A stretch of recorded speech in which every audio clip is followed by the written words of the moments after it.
Je vais vous raconter une histoire. Surtout, ne prêtez pas attention à ça, je suis congolais de Brazza.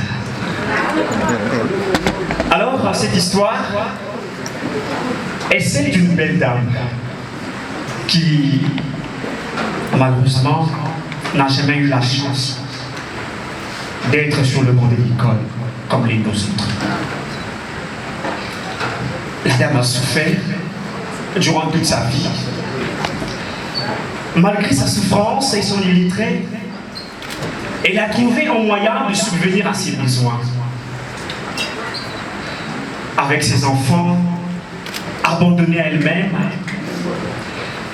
la belle dame, mesdames et messieurs, vend de la banane. Elle s'auto-emploie, elle fait des chiffres d'affaires énormes. À partir de cette activité, elle nourrit sa famille. Elle envoie ses enfants à l'école, fait des chiffres d'affaires énormes. Elle contribue à la vie économique de la société. Ainsi, réduisant le taux de misère sur notre continent. En samedi matin, elle me voit 8h30, 27 stands, 250 €, mesdames, messieurs, tout en souriant. Et elle me dit, bonjour mon fils, comment tu t'appelles? Et je lui ai répondu, je m'appelle Spancé Baka Mafou. Honorable membre du jury, Excellence Monsieur le présentateur, mesdames et messieurs, distingués invités, recevez mes sincères salutations.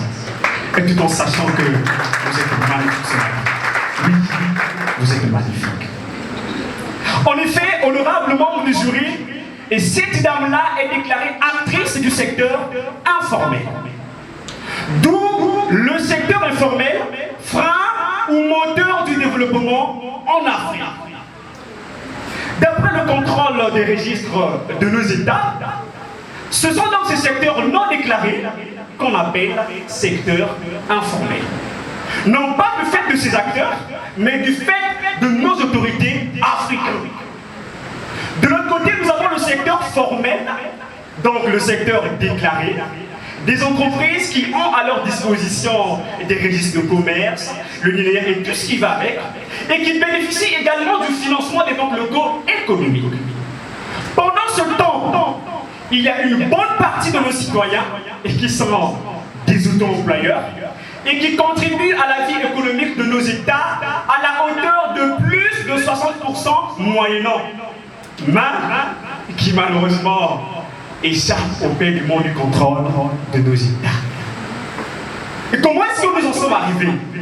Nous en sommes arrivés tout simplement, mesdames, messieurs, parce que du moment où, honorable membre du jury, nos gouvernants ne se soucient même pas de reconnaître ces citoyens à travers une politique structurelle et organisationnelle, tout en ayant en tête qu'il n'existe que des richesses d'or et que tout individu qui naîtra sur son territoire, il doit nécessairement le reconnaître.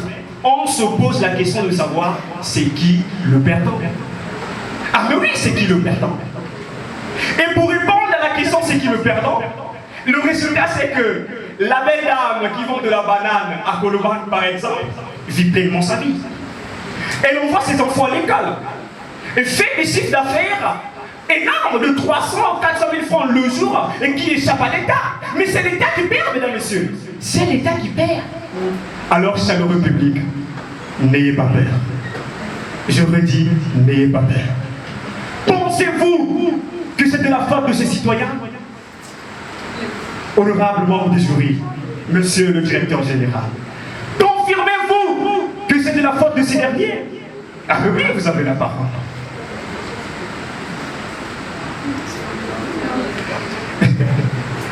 Mesdames et messieurs, Auguste Assemblée, si les membres du jury et qui sont censés m'évaluer aujourd'hui, monsieur le directeur général, ont des difficultés à reconnaître à qui la faute du fait que nos braves diplômés sans emploi, nos femmes battantes se retrouvent dans le secteur informel, qui suis-je moi pour dire, sinon affirmer, que le secteur informel est un frein du développement en Afrique? Monsieur le directeur général, honorable membre du jury, rassurez-vous que votre silence à ma question a été pour moi un moyen de soulagement, car je n'avais pas grand-chose à dire en ce qui concerne ce sujet, si ce n'est pas que la pauvreté n'a jamais existé en Afrique, plutôt c'est le pauvre qui existe. Au regard de ce qui précède, il s'est de noter que dire que le secteur informel est un frein du développement en Afrique n'est qu'un abus de langage. Cependant, il apparaît comme étant un mal nécessaire. Et c'est donc au gouvernement de reconnaître ses citoyens à travers une politique structurelle et organisationnelle. Nous avons des données qui existent, des inspecteurs d'impôts, j'en passe. Toutefois, honorable membre des jurys, monsieur le présentateur, mesdames et messieurs, distingués invités, il est évident d'admettre que seul, je dis et je réduis, seule la bonne gouvernance demeure le moteur du développement en Afrique. M'écouter est un privilège. Remerciez-moi.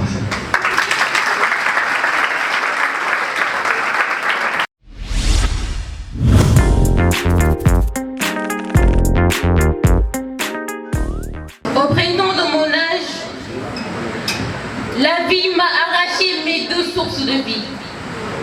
Me confia un jour mon ami Alassane. Orphelin de père à l'âge de 12 ans, Alassane fut témoin quand le camion percuta la seule personne qui lui restait sur terre, sa tendre mère, une brave dame qui nourrissait sa famille grâce à la vente d'arachides et s'activait dans le secteur informel. En ayant dit, il décida n'empêche de lutter pour sa survie. Alors, muni d'un seau qu'il a ramassé dans une poubelle, avec un chiffon et une éponge, Alassane a commencé comme laveur de véhicules. Mesdames et messieurs, au bout de 5 longues années, il s'est retrouvé à bord d'un taxi qui lui appartient et envisage de devenir un jour un grand transporteur, de plus reconnu des services de l'État.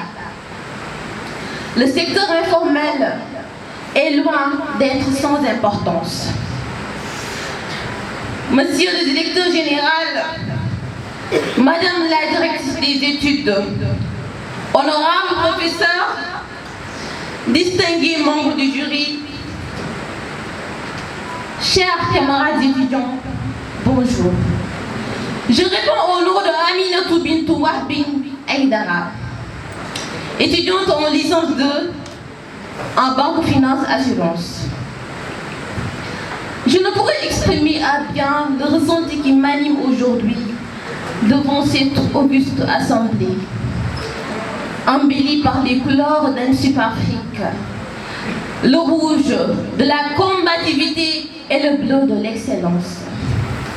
Dans ce sphère, l'on va se prononcer sur un sujet très important, à savoir, le secteur informel est-il un moteur ou un frein au développement du continent africain?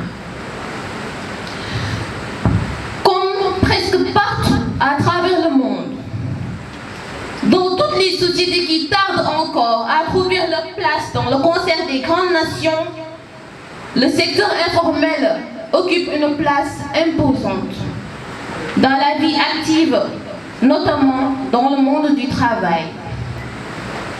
L'on constate que 9 personnes sur 10 qui travaillent s'activent dans l'informel. Et merci d'abord à ce puissant levier de permettre à 9 personnes sur 10 de vivre dans des conditions difficiles, mais de vivre. Le secteur informel nous ne pourrions nier qu'elle règne sur les économies africaines. Nonobstant sa précarité, elle ne cesse de gagner de l'ampleur.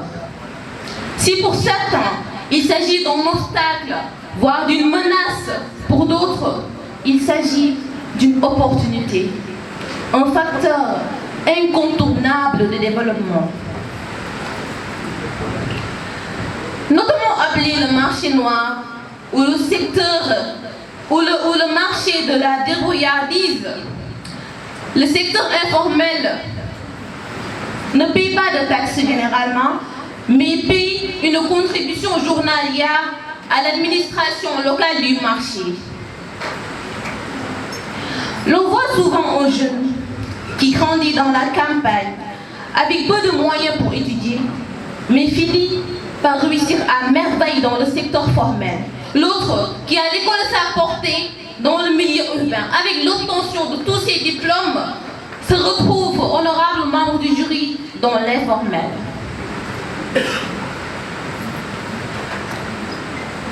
Dans toutes les sociétés traditionnelles, commencent les premiers balbutiements dans l'informel.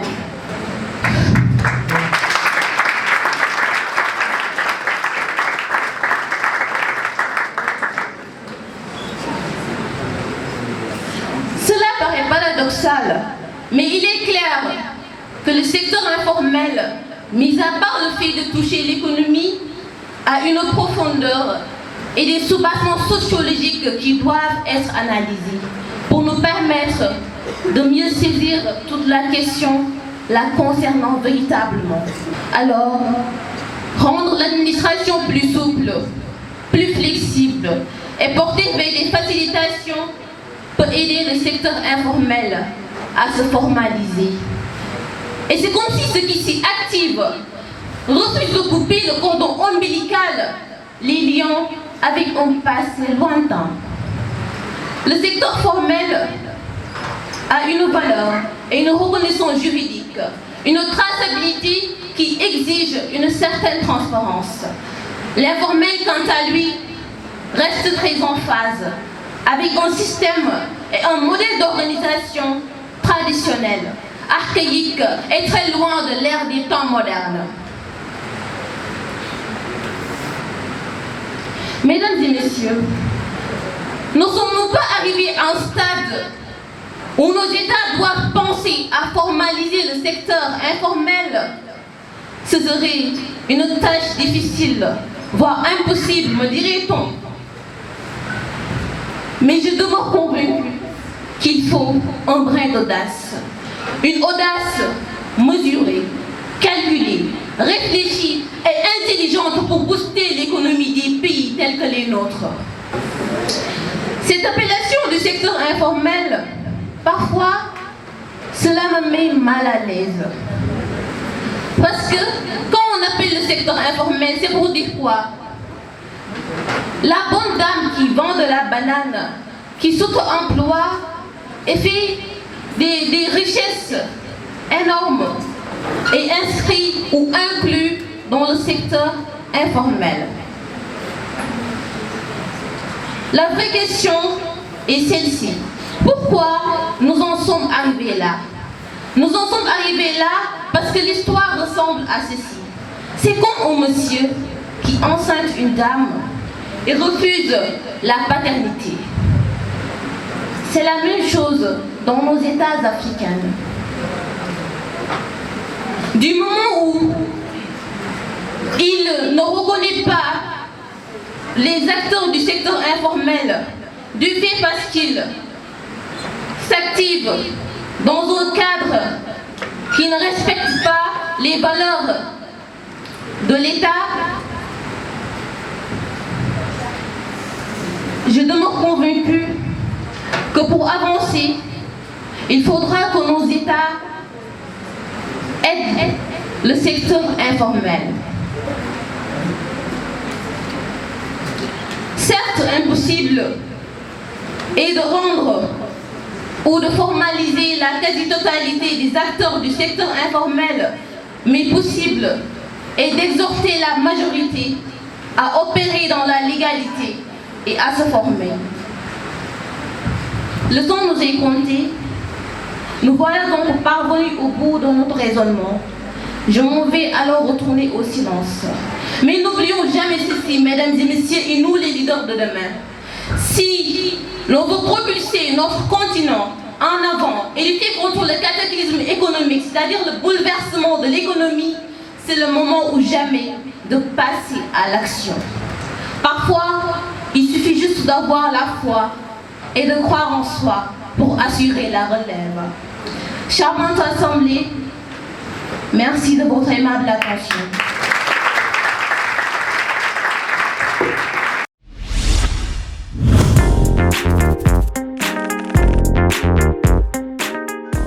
Bonheur a écrit quelque part que le souhait de tout humain est de voir l'Afrique unie. Mais ce dernier se demande comment cela pourrait être possible, vu le comportement de l'homme qui ne laisse aucun signe de changement. Et il affirme que l'homme est cet être qui ne réfléchit que pour lui, que l'homme est sans mentalité. Et ensuite il dit ceci: si seulement tous les hommes pouvaient arrêter d'être des hommes et arrêter de penser comme des hommes pour tous devenir humains, notre monde ne serait pas que parfait, mais il serait agréable dans une étendue d'étoiles où brille l'œil du monde, la lune dans le ciel. Et pour finir, il dit que l'homme, c'est l'ignorance primaire de son existence. Alors, soyons d'abord humains avant de parler de développement. Et j'oubliais, ce jeune et futur entrepreneur n'est rien d'autre que moi.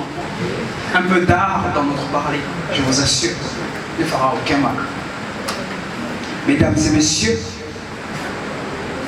membres du jury, monsieur le directeur général, madame la directrice chargée des études, éminent professeur, notre question du jour est le secteur informel, moteur ou frein au développement en Afrique. Pour répondre à cette interrogation, je dirais tout simplement que tous les secteurs sont importants, donc propices au développement pour nos pays africains. L'Africain a tendance à juger son semblable sans connaître le fond de sa pensée, sans connaître le message de ses mots. Et l'Africain suit l'argent, mais ne sait pas d'en produire. L'homme est bizarre. Et ensuite, pour parler de développement de notre continent, il y a d'abord l'aspect de solidarité.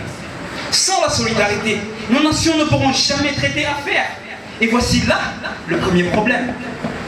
L'Afrique est une famille avant tout. Du moins, c'est ce qu'elle devrait être. Pour qu'elle puisse se développer, il faudrait déjà qu'elle puisse s'aimer elle-même. Il faudrait déjà qu'elle puisse s'entraider elle-même. Et après cela, vient l'aspect du respect, qui devrait être l'une des priorités de l'homme africain, pour ne pas dire la priorité de l'homme africain. On ne peut pas se développer sans respect. Être un être de cœur peut parfois nous sembler inutile ou sans importance, mais cela fait partie de la vie.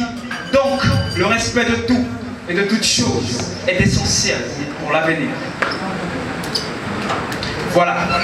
Avant de poursuivre mon discours, je tenais à faire passer ce message de moralité qui me semblait être une priorité. Et ensuite, nous arrivons au point de l'investissement. Mais sans investissement, il n'y aura jamais de développement durable. L'investissement, c'est ce qui fait tourner l'économie. Et en parlant d'économie, qui est sans doute l'acteur principal du développement. Mais sans bonne gouvernance, est-il possible d'avoir une stabilité économique? Je ne pense pas. Et encore une fois, l'Afrique n'est pas pauvre. Elle n'est juste pas libre d'elle-même. Nous avons nous-mêmes provoqué ce qui nous arrive aujourd'hui. Au lieu de plus prendre soin de nous, nous avons attendu que des étrangers viennent prendre soin de nous. Et de par cela, ils nous ont soumis à leurs règles. pour ainsi mieux nous contrôler. Le fait de tout le temps dépendre des Occidentaux, qui eux ne nous respectent pas, a favorisé ce détachement entre nos fidèles nations. Et maintenant, tout le monde veut montrer qu'il est le meilleur. Tout le monde veut montrer qu'il est le plus fort. Tout en oubliant que le seul maître sage de ce monde, c'est Dieu. Mesdames et messieurs, quand nous sortons de chez nous, tous, quelles sont les premières choses que nous constatons?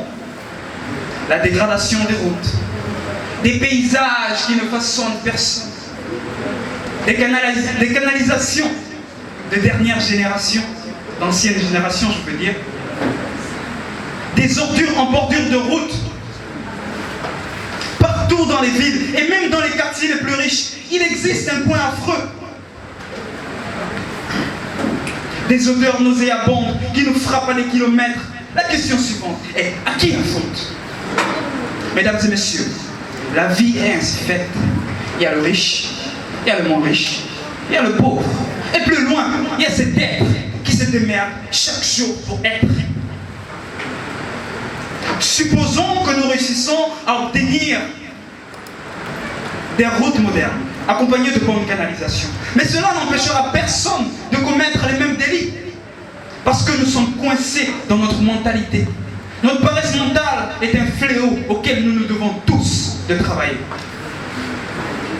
Alors, avant de parler de développement ou de bonne gouvernance, appuyons-nous plus sur nos mentalités et essayons de changer personnellement. Ceci n'était qu'une parenthèse, mesdames et messieurs. Pour se développer, l'Afrique devrait s'unir et ne faire qu'un seul pays. Les Occidentaux le savent. C'est pas pour rien qu'ils ont éliminé Kadhafi. Ils savent que si les États-Unis d'Afrique venaient avoir le jour, ce serait fini pour eux. Ils n'auront plus personne pour les ressourcer. Ils n'auront plus personne sur qui exercer leur invention. Et j'en passe, hélas. À travers ce que nous voyons aujourd'hui, est-il possible de croire encore en ce rêve où notre propre ennemi n'est rien d'autre que nous-mêmes? Les organisations et les États sont un gros mélange de mensonges. En quoi nous sommes libres? À galérer dans les rues de nos villes après avoir obtenu tous les diplômes de ce monde? En dehors de cette liberté, j'en vois pas d'autres. Et je pense aussi que l'Afrique a peur du risque. Oui, nous Africains, nous avons peur de prendre des risques. Pourtant, nous savons tous que pour qu'une entreprise puisse se développer et gagner beaucoup plus en maturité, il faudrait quelquefois qu'elle puisse prendre des risques. Et c'est dans ce siège que je rejoins l'adage qui dit « qui risque rien n'a rien ». Mesdames et messieurs, nous avons tous besoin d'exister. Mais savons-nous comment exister? Mesdames et messieurs, chance vous dire que la vie est une étendue d'épreuves.